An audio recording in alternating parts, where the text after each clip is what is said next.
guys, let's make Efo Riro, aka vegetable soup. It is so easy to make.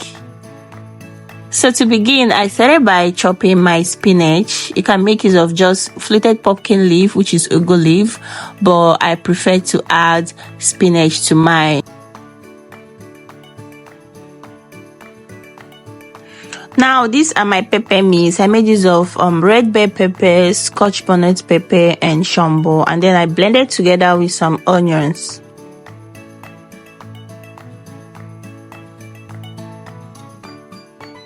Now let's steam our protein. I'm making use of goat meat. You can literally make use of any protein of your choice. It is okay. So I added some onions. Then I went in with some salt and I added some seasoning cube. I gave that a quick mix for everything to combine.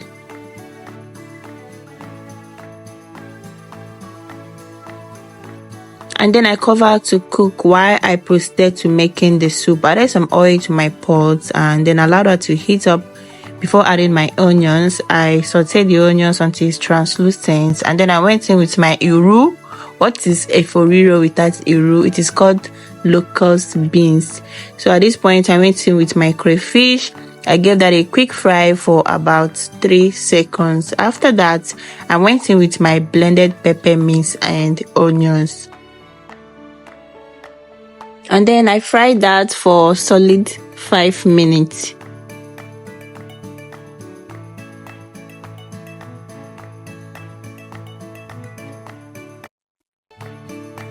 So this was exactly after 5 minutes. I checked on it and then I went in with my steamed goat meat.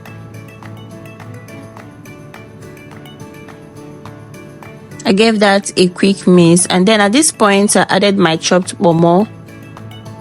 I also added some stockfish and dried catfish.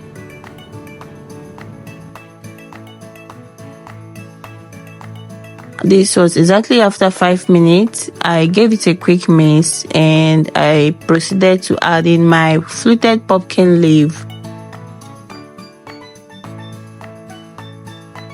I also went in with the chopped spinach. And then I gave it a thorough mix for everything to combine. I allowed it to simmer for just 2 minutes because you wouldn't want the vegetables to overcook.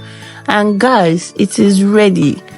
So guys, this was actually my first time of making Efo Riro and I totally enjoyed it. So tell me, are you going to be trying it? Have you tried it before? So guys, we paired this with a very hot fufu. What would you love to pair this soup with? Thank you guys for watching and I hope to see you guys on the next one. Bye.